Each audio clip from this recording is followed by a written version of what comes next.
అడవి మల్లెల పరిమళం విరబూసే ఒక చిన్న గ్రామంలో 7 ఏళ్ల మాయ అనే చిన్నారి ఉండేది.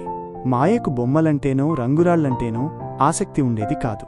ఆమెకు ప్రతిధ్వనులను ఎకోస్ సేకరించడం అంటే మహా ఇష్టం.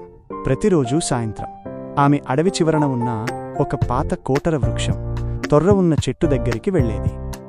తన చిన్ని చేతులను నోటికి అడ్డంగా పెట్టుకుని నేనే ఆఖరి బిస్కెట్ తినేశాను అని మెల్లగా ఒక రహస్యం చెప్పేది. కొద్దిసేపటికే ఆ చెట్టు అదే మాటను తిరిగి వినిపించేది. అది విని మాయ మురిసిపోయేది. ఒకరోజు ఆ గ్రామంపై వింతైన మంచు ముసురుకుంది. ఆ చీకటి వల్ల ఊరిలో అందరూ భయపడి నిశ్శబ్దంగా ఉండిపోయారు. నవ్వులు కరువయ్యాయి.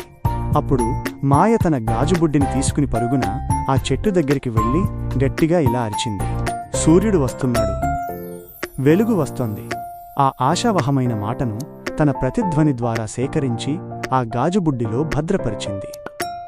గ్రామం నడిబొడ్డుకు వచ్చి ఆ బుడ్డి మూత తీయగానే మాయ గొంతు ఊరంతా ప్రతిధ్వనించింది. ఆ ధైర్యమైన మాట వినగానే అందరూ కిటికీలు తెరిచి చిరునవ్వు చిందించారు. రహస్యాలు దాచుకోవడం సరదానే కావచ్చు, కానీ ఆశను మాత్రం అందరికీ పంచాలి అని మాయ ఆ రోజు అర్థం చేసుకుంది.